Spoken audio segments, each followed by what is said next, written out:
I'm learning. Looks like recording. Recording, yep. Hang on 1 second because I got to do one more thing. 3, 2, 1. Hello, everyone in the U.S. and around the world, and thanks for joining us today on today's show, which interviews baseball's best coaching minds who love to challenge the status quo. And yes, I am your host, Pete Caliendo. Today's show is dedicated to our great friend, the godfather of mental training, Ken Ravizza. Rest in peace, my friend. I know you're listening. Our next guest today, Brian Cain. He's a great friend of Ken Ravizza and a student, has taken off as today's guy that everybody goes to for mental training when it comes to all sports. He's the creator of the Mental Performance Mastery Coaching Certification, which is MPM. I see it all over Twitter. So many students coming out of that. Number one international best-selling author, speaker, and consultant. And listen, the best way to describe this guy is energetic, empowering, engaging, and one that separates himself from the competition by providing a system. That's what I love about this, not a speech. It's a system. It's a proven system. And on top of it, he's an avid Ironman triathlete and a 100-mile ultra marathoner. Brian practices what he preaches. Let me tell you, he is the best in the business nowadays. Welcome to the show, Brian Cain. What's up, buddy? Oh, Peter, thank you for having me, man. That's one of the best intros I think I've ever heard. So I may have to record that and use that as my alarm clock in the morning. And just so you know, my friend Ken Ravizza, I got his face tattooed on my heart here. I'll give you a quick little pic. When he passed away, I got his face tattooed there. So that's dedication. Yeah, that's how much he means to me. So I appreciate you having me. I'm just happy to carry the torch. Are you kidding? Unbelievable. It's, I've been trying for a long time. You got, like you said, you're doing 8 to 10 hours of shows every day. You're so well known around, not just in the U.S., but around the world. And I see you're at the program on Twitter. Everybody's taking your course. Can't thank you because you're doing me a great favor and to talk to the coaches about, developing the mental game and how to actually apply that mental game. But before I do, here's what I want to ask you. And I don't know if this makes any sense, but something at the top of my head that I wanted to know. When it comes to the mental game and coaching, which is the toughest sport? Because I know you've interviewed guys with the MMA and also the UFC, but which is the toughest sports when it comes to the mental game? Difficult question to answer. I think impossible question to answer because the application is different, right? So the mixed martial arts mental game is, you're coming out of a cage with another guy who's as bad a dude as you are, and you're probably coming out of there with some broken bones, and you could get knocked out in front of millions of people on TV. And when you step in the cage, if you win, you get twice the purse as you do if you lose. So I've had a chance to work with 5 UFC World Champions, the who's who of MMA, including a guy named George St. Pierre, and they all have self-doubt. They all have insecurity. They all have that kind of red light mentality that can happen before a fight. And typically when I get started with guys in MMA, they've lost a fight before it starts. So when you're looking at that sport, it's a different type of mental game than golf, where you're out there for 6 hours. You execute a skill for maybe 30 minutes of the 6 hours. The rest of the time you're walking around and you can get kind of lost in your own head. Then you take baseball, which is another 162 games in like 180 days, and it's the constant grind, and there's so much failure, and it's all different mental games from MMA to golf to baseball. So I think they're all very mental. So I don't think I could say there's one that is mental, but I know you got a big baseball following, and I would say that baseball is one of, if not the most mentally challenging games that there is, because you have so little things that you can control. There's so much adversity, and it's such a long game. Yes, I mean, you're getting there at 4 o'clock in the afternoon for a college game that starts at 7:05. You're not getting out of there until after probably 10:30, 11 o'clock, and you rinse and repeat that 162 times at the major league level. If you're the worst team, you get to play more if you're better, right? And then in the college game, you're doing it 56 times in maybe 80, maybe 100 days or so. So the baseball grind is for real. Yeah, and to stay focused for that 3 hours, 4 hours can't be easy. Now, I want to talk about the coaches, but if I'm a player, I'm a player. Pete Caliendo wants to play, and I want to make myself a better baseball player. Is there a sport that if I play that sport, like you mentioned golf, or I play another sport that deals with the mental game that's going to help me in baseball, would there be one that would help me out? I mean, I think a lot of them would, right? I think there's going to be, as a guy who in high school in Massachusetts played football, played basketball, played baseball, I think there was a lot of mindsets that I took from those different sports that helped me succeed as a baseball player. So I think from a mental game standpoint, you can draw from a lot of different sports. I think if there was one, I would say probably, now that I've started to play, I would say golf, simply because the golf mentality is in control, in the present moment. And you have to be in control of yourself before you can control your performance. As a high school football quarterback, in a center in basketball, if you can believe it, I was a 6'1" center. It was like being the best snowboarder in Mexico, right? Bad high school. And, but with taking that football mentality and bringing it to baseball hurt me more than it helped me. Because in baseball, I hear coaches say all the time, like, if you give max effort, you're not as good as if you pitch with 95% effort. Mm-hmm. And I was never able to do that. Where in golf, it's the same thing. Like, if you try to hit a golf ball 100%, it's not going to go as well as you do if you give it 80%. So sometimes less is more. And the more I do this, I think that there's components of MMA, components of football mindset that help you in baseball. But I think the golf mindset and training may help you the most. And I think that's why you see so many pitchers, especially at the major league level, that are also such great golfers, like, Greg Maddux being one that comes to mind, as he probably could have played on the PGA Tour. Absolutely. I love what what you say. And here's the part that intrigues me a little bit when it comes to the mental game. You're talking about coaches, the application part, because it's different for every individual. Possibly it's different for every sport. So if I'm a coach and I need to apply the mental game, where do I start? I think you start with yourself. I always say that the mental game is caught more than it's taught. So if you're a coach who's preaching process but not living process, then your players are that's actually probably going to hurt you more than it helps you, because your players are going to say, wait a minute, you're saying one thing, doing something else. And I think that's why, Peter, I got into the Ironman. It's why I got into running 100 miles, is I wanted to walk the walk. There's enough people out there talking the talk, telling you what to do, but not being the living example. And I wasn't going to be that guy. And I had a mentor. I've had two mentors in my life that I would say have had the most impact. Ken Ravizza, who we've talked about, and my advisor at the University of Vermont, where I was an undergrad phys ed major, Dr. Declan Connolly, who, rest in peace, we lost in February of 2020. And I remember he said to me one time when I was 240 pounds, and he came up to speak at our school where I was an AD, and we went for a bike ride, and I couldn't make it 3 miles with him. And he pulled over and he said, this Irish accent, he said, Mr. Cain, you want to be this mental performance coach? You want to go work with these professional teams and these athletes? He goes, you can't even ride your bike 3 miles. He goes, look at you, you're 240 pounds. He goes, leaders have great energy. The line he said was, leaders aren't fat. People aren't going to go to the doctor who smokes. They're not going to go to the poor financial planner, and they're not going to go to you if you're not living your message, because what you say when you walk into the room speaks louder than anything that you would say that would come out of your mouth. He goes, you're not living this. He goes, so you're going to phony, and people aren't going to take you serious. And that day completely changed my life, because then I started to, I agreed with what he was saying, right? And most people won't just straight up give it to you like that, because they're going to tiptoe around because they don't want to hurt your feelings. Yeah. Okay. And when he gave it to me straight like that, it changed my life, because it's true. It's true. People may not ever tell you, but they're going to follow more of what you do than what you say. And that day I went on a path, went from 240 and a 44-inch waist, where today I weighed in this morning at 178, and at 41 years old, in the best shape of my life. And it's simply because of one reason. People ask me why I do these runs and things like that. And it's because I want to live what I'm teaching. And I don't want anyone to look at me and say, that guy doesn't practice what he preaches. To me, that's slap in the face. And how important during these times, and what a great message to coaches, because we all should be not only trying to be in the best shape possible, like you said, health reasons, but even now during this coronavirus, the downturn, what's the talk you're giving to players and coaches during this time? How to prepare themselves, how to maintain themselves mentally more than anything. Yeah. I mean, there's a link. If you go to briancain.com and click on articles, I put a video in there that talks about how we should be coaching people through the Corona season. And there's a ton of great feedback in there. I'll give you kind of the cliff notes of it. And I would link to that hopefully in our show notes. But the first thing is, it comes back to, and people always ask, hey, what's the number one thing you took out of Ken Ravizza? And the number one thing would be the same thing I would use with this time during Corona season, which is control what you can control. And we can't control the future. We can't control the past. We can't control the government, but we can control what we do every day. And we can control if we're taking a mentality of, I'm the victim or I'm going to be the victor. We can control if we take the mentality of focusing on what if. And Peter, the what if game has no finish line. You can play what if until you're blue in the face and dead in the grave.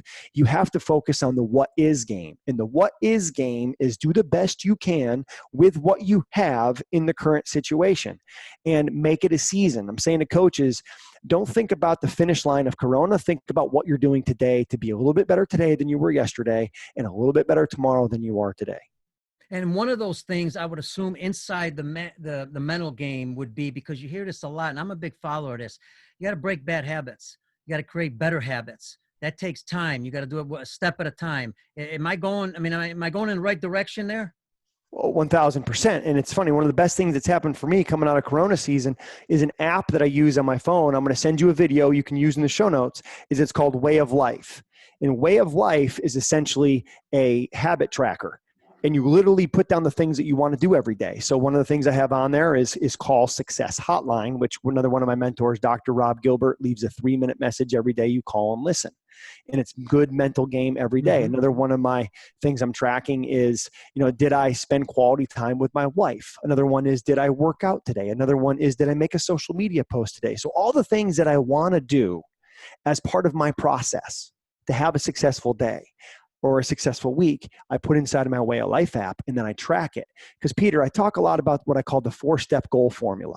And the 4-step goal formula works for anything that you want to accomplish. And step 1 is you set your intention. What are you trying to do? Step 2 is you schedule it. When are you going to do it? Step 3 is you measure it. Are you making progress towards what you want to do? And then step 4 is what I call R&R, reflect and refocus. And the best process for reflecting and refocusing during Corona season is the same process I use with major league pitchers and my college pitching clients after they have a start. And that process to reflect and refocus is called well, better, how. So you look back at your start or you look back at your week during Corona season and you say, what did I do well? What do I want to do better moving forward? How am I going to do it? So the pitchers I work with after a start, the next day, they will send me like the analytics of their start and say, here's what I did well. Here's what I want to do better. Here's how I'm going to do it. My coaching clients I work with now during Corona season, let's say Todd Whitting at the University of Houston, he will send me a text message every Monday with a screenshot of his Way of Life and say, Cainer, here's what I did well. Here's what I want to do better. Here's how I'm going to do it. And what that does is it just refocuses you to continue to make progress towards that best version of you for yourself or for your program. Brian, I know in a short period, and we're not going to cover everything when it comes to the mental game, but let's just take our average coach. You've got youth coaches, travel coaches, high school, college, all along the way. Everybody's trying to get better. Everybody's hopefully trying to master the mental game, because it sounds like, the brain is the thing. I mean, if you can master the brain, I would assume you can master a lot of sports.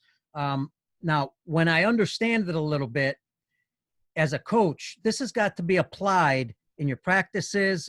Talk about that a little bit, how you apply it in practice so it's a continual part of your practice organization. Because a lot of times we looked at practice as just, let's just work on skills, and get ready for the game. Yeah, Peter, great question. And I think that's part of the reason why I've had any success that I have had in the mental game of baseball is because of that direct application into practice, right? When I studied under Ravizza at Cal State Fullerton, I was at Cal State Fullerton not because I wanted to be a mental game coach. I was there because I wanted to be a pitching coach. So I was learning under him, and then I was on the staff at Cal State Fullerton as a grad assistant with Dave Serrano, George Horton, Rick Vanderhook, Sergio Brown. I mean, a great baseball staff. Chad Baum, who's now at Fullerton JC. And I just fell in love with the mental game, but I went into it wanting to be a coach. So for the listeners, if they go to briancain.com/baseball, I did a free 60-minute masterclass where I actually cover exactly this. And I show you the 2 things you want to be doing on a daily basis in your baseball program. Number 1 is called the shadow bullpen. And the shadow bullpen is practicing your process, throwing a bullpen with no ball. You may have seen Instagram clips or ESPN clips of like Clayton Kershaw doing this in Fenway Park in the bullpen, no ball. Yeah. Okay, so same thing. So Kirk Sarlos, who played at Fullerton, played in the big leagues, pitching coach at TCU, he played for you. How about that? Every day, pitchers at TCU do a shadow bullpen. Wow. And what you're doing in the shadow bullpen is you're working on 5 things. And these 5 things are critical to pitching. And I hear pitching coaches complain about their players not having these skills, but then I ask them how they practice it, and they look at me like I'm cross-eyed. So the 5 things you're working on in shadow bullpens are: 1, body language; 2, your tempo in terms of, how fast you move around the mound. Like, are you throwing a pitch, walking down to the grass, catching the ball, walking back up? Or are you throwing a pitch, backpedaling to the rubber, catching the ball, getting back on, and suffocating the hitter with your tempo? Not your mechanical tempo, but how you move on the mound. That's the second thing. The third thing is your visualization, seeing the catcher, seeing the signs, seeing the pitch that you want to throw, but making it from seeing, as we talk about with mental imagery, to more holistic.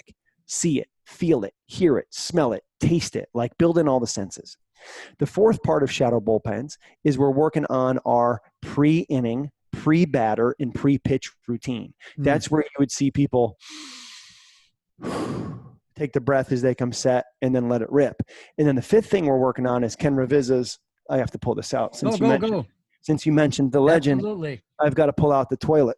Oh yeah. Where the fifth thing we're working on is our ability to flush it, right? I love being it. able to let go of that pitch and get to the next one. And if your listeners, if they go to briancain.com/baseball, I actually show videos of TCU pitchers doing this, and I walk them through exactly what they're doing. The second thing you want to do in practice every day is in BP around the cage, right? If you go watch most batting practices, here's the shell. You got a guy hitting on the main diamond, and you got three guys standing around the cage posing for baseball cards, leaning on the cage, waiting to hit. Not in programs I work with. There's no time to mess around. So when they come out of the cage and they go to the first base side, there's a green plate. What they're doing at the green, or on the first base side, would be the red and yellow plate. And what they're doing at the red and yellow plate is they're practicing their release like they would do if they got into red or yellow lights at home plate. Then they go behind the cage, and they're either ball strike, watching the ball in the zone, calling out what zone it's in, or maybe they're bunting or they're off. And then when they get on the third base side for a right-handed hitter, they're at a green plate. And the green plate is where they're working on their pre-pitch routine, stepping in the box and timing the pitch that they see the BP pitcher throwing. And then they jump in the cage, they do their routine, and they go. So they're practicing the process around the cage, which we hit off the cage most of the time every day. And they're practicing their process in shadow bullpens. And it takes about 5 minutes, maybe 8 minutes to do a shadow bullpen 1 inning. Now, where coaches build us into practice is it can be a station during batting practice for your pitchers, or if you have POs, or if you have pitchers only, which they do in college here in the States, is at TCU, they do it the best I've seen, is at the first 15 minutes of practice, 20 minutes of practice, the position players are doing defensive fundamentals, base running, so they don't need pitchers. So the pitchers are off doing their own thing. Video development with Kirk, or they're doing mental imagery, or they're most likely doing shadow bullpens. Then they come together. Now, obviously, if you're a high school coach or you're international coach and don't have POs that are pitchers only, you got to get a little bit more creative. But just think about even during an inter squad, where if you're not pitching that day in the inter squad, you go down to the bullpen and you're basically doing what I would call synchronized pitching. I'm in the bullpen, I'm watching the game. Pitcher throws a ball in the dirt for ball 1. I come set, take my breath, and I throw the ball in the dirt for ball 1. I catch the ball back. I watch the next pitch. Pitcher hangs a curveball, hit for a double. In the bullpen, I hang a curveball, hit for a double. So I'm going pitch for pitch with what happens in the game. I'm just getting my mental reps in. And I show all that in the video that's free at briancain.com/baseball. Love it. And Brian, one of the things I love about this is not only are you working the mental game, it's a lot more fun because it's not boring. And I always say it on the show, and I think I'm right. We've got to get young people to start doing this at the younger levels. We can't wait till they get to college and start training them for this, or high school. The younger we can get them, the better, no? No, 1,000% correct. Because the younger we can get them, one is they have what I would, they would in science they call it less contextual interference. What that means is they got less habits, right? So when I work with some of the best work I see out of my clients is 8, 9, and 10-year-olds. It blows me away all the time, and it shouldn't, because I know this, haven't been in education, is that at that age they're a sponge. They'll do anything. They want to be coached, right? And the older they get, the more ego comes in, the more they think they have answers, the less coachable they can become. But if you get them in that younger age and they learn how to slow themselves down, because everyone says slow the game down, but really you're slowing yourself down, how to focus on process and what they can control, how to breathe and have a routine. If you can get them to do those things at a young age, how much more fun does baseball become for them? So much more fun. How much more better do they perform because they look at failure as a learning opportunity instead of a slam to their ego? And baseball is full of that failure and adversity. So the earlier we can teach them these skills, the more success and maybe more importantly, the more enjoyment they're going to have out of the game of baseball. And I think part of why here in the States you see so many players getting out of baseball and going to lacrosse is that lacrosse, you move around a lot more. There's not as much failure. Soccer, you move around a lot more. Other parts of the country, the Netherlands, where I've coached for multiple times, is, you know, in the Netherlands, man, you make a mistake in soccer, nobody knows what happened. The ball keeps going. In baseball, the ball goes through your legs, everyone's looking at you. So unless you have some tools to deal with that type of pressure and adversity, this game can chew you up and spit you out. Not because you're not designed for it, but just because you're not prepared for it. And we never rise to the occasion. We always sink to our training, and that training falls on our coaches. Now, you talk about flush it. There's many different ways to flush it and different situations. Can you talk about a few of them? Yeah, I love to tie everything to a process. And what I've learned, Peter, probably in the 2 decades of doing this is, if I'm coaching other people to teach this, I have to give them a certain set of steps. That's why in my certification program, there's what I call the 10 pillars of mental performance mastery. When we're looking at a flush process, 3 steps. Number 1, there's a physical action with association. If you watch the Evan Longoria E60, which you should link to in these show notes as well, because Ken's featured in there, he talks about when you undo your batting gloves, right? And he says when you undo your batting gloves, you're unstrapping that last pitch and strapping on your focus for the next one. You'll see guys clean the batter's box. And as I clean the batter's box, it's a new slate. And I'm just starting my app at 0-2. It doesn't matter. So there's a physical action. That's step 1. Step 2 is a deep breath on a focal point, where if I can look at a spot and take a breath, that says to me, I'm in control of myself, and I've got to be in control of myself before I can control my performance. So you'll hear Longoria in the E60 step out of the box, look at the left field foul pole, and undo his gloves. That's step 1, gloves. Step 2, breath on a foul pole. Step 3, which is really hard to evaluate as a coach, is a verbal trigger. And the verbal trigger is something like, so what next pitch? I got this. Inside, or whatever, something that you're saying to yourself to get to the next pitch. It's essentially structured and intentional self-talk to bring you back to the present. And that's got to be practiced. Even in practice, anything you're doing, you got to consistently practice that. You can't just wait for the ball game and do it. If there was one message to get to your coaches today, it's practice the process. And that's the shadow bullpen, and that's the work around the cage. If they're doing those 2 things, then they're getting it. Brian, we got about 6 minutes. I want to ask you about, the tough part here. One of the hardest part, you mentioned visualization, okay? And I think we all understand the importance of it. Now, getting younger players to practice that is not easy. Because, even in the old days, coach would tell me, go out, and visualize this while you're at home, while you're sleeping. I know this is not a great question, but how do you get them to do that? Well, the first thing I always say is, hey, how many of you were playing when you were a kid, wiffle ball in the backyard, or when you would go out and you would imagine yourself hitting Game 7 home run to win Red Sox versus Yankees growing up in Massachusetts? Everyone has done that, right? Yep. Everyone's done that. And say, well, why do we stop? The reason why we stop is, for whatever reason, they stop and say, well, here's what I want you to do. You got to give them a framework. Because if I just say, hey, Peter, I want you to go visualize, that's not enough information. But if I say, hey, Peter, every time you get in the shower and that water hits your face, I want you to see, feel, and hear what it would be like to hit 5 doubles to opposite field. And then when your head hits the pillow, I want you to see, feel, and hear what it would be like for you to hit 5 doubles into the pull side gap. And just do that. Your shower, in the bed, or you use the toilet. Right? When you sit on the toilet, that becomes your mental throne. And when you're sitting on the toilet, I want you to visualize yourself hitting 5 home runs or throwing 5 nasty sliders and getting guys to swing and miss. But you have to give them a framework and a context for it, because otherwise it's like incomplete. It's like me saying, hey, Peter, I want you to go for a run. Well, where? How far? How long? How fast? I don't have enough information. So to say the term visualization is like, hey, I want you guys to play catch. Well, what does that mean? I mean, like how far, how long? Long toss, close quarters catch? Like, what do you want me to do, So we got to give them a little bit more info. And it's better a little less every day and do it every day rather than trying to do a lot in one day and then wait 3 more days. Oh, here's another key take away. Do a little a lot, not a lot a little. Yeah. Do a little a lot, not a lot a little. You're better off visualizing 5 minutes a day, 7 days a week, than wait until Sunday and doing 40 minutes. Makes sense. And finally, let's get to this part because I think it's important. Brian Cain, you look everywhere. I mean, you're being interviewed by everybody, but you're also interviewing on your podcast all kinds of people in sports and people that are successful.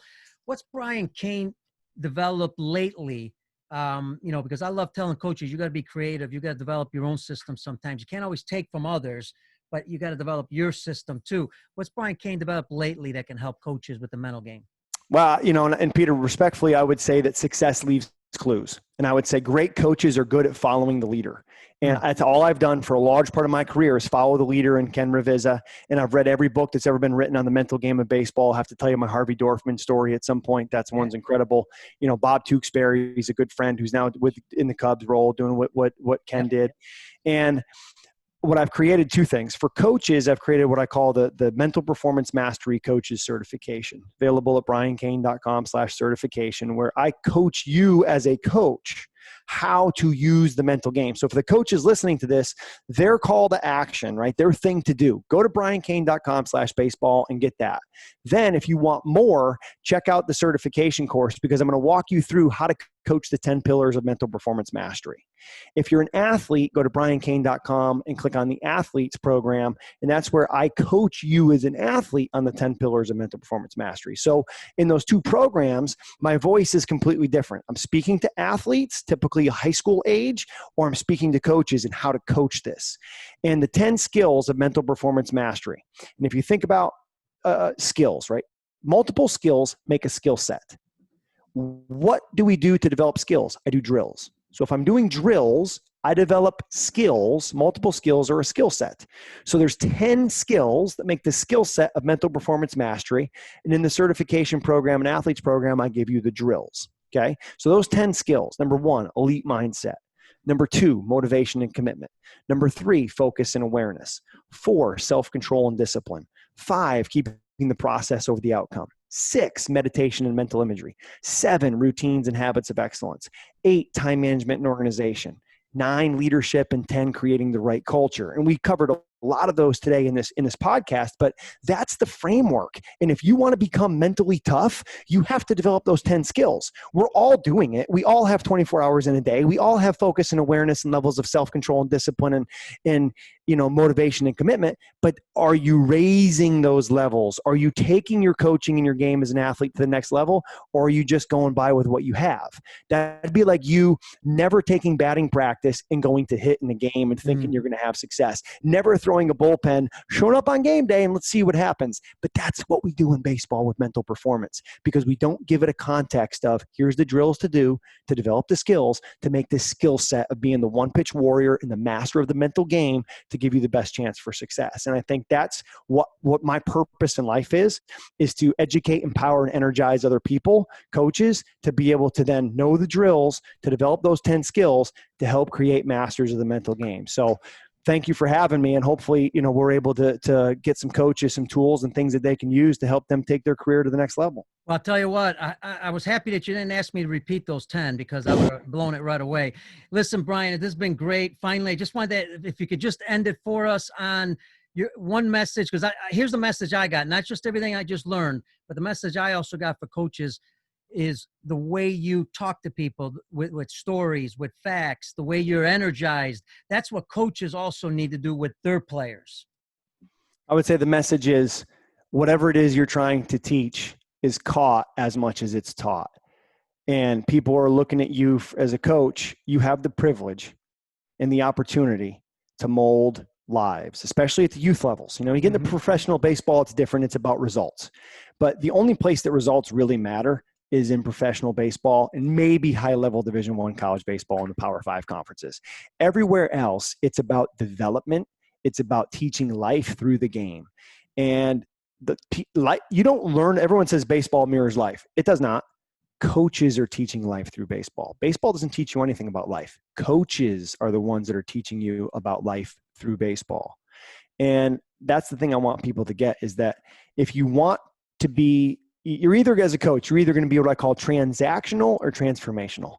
And a transactional coach is you show up, I throw you BP, hit you ground balls, you play a game, you give me wins. Transformational, and this is what Tim Corbin is, this is what Jim Schlossnagle is, this is what Augie was, this is what Skip was, this is what Ken Ravizza was, this is what I strive to be, it's what you are, Peter. Is transformational is you show up, you give me your time, and I give you skills that can help feed you for your entire life. and it's a relationship that never dies. And that's what I'm looking to do in our short term that we have here on this planet, is to try to take some of the torch that Ken Ravizza has given me and put it inside others. All right. Well said. Brian, can't thank you enough, man. That was awesome. Thank you for your time. I know it's very limited, man. Thanks. Peter, thank you. And I'm going to send you, I made notes here. I'm going to send you the links to everything that we talked about today, so you can put those in the show notes. And we're going to have all that in the show notes, how to reach you, the website, Twitter, everything. I know awesome. You got so many people following you. God bless you, man. Thanks for your time. Peter, thank you, man. And your energy's got me fired up. So I don't know about that one. Your energy's pretty good. Folks, that is Brian Cain. I'm Pete Caliendo. Special thanks to Brian Crock, producer of the Lineup Media Group. Special thanks to everybody in the U.S. and around the world for listening. You make our show. So God bless y'all. We'll see you on the field, pretty soon. I hope everybody be out there playing again. So see you on the next show, everybody. Bye-bye.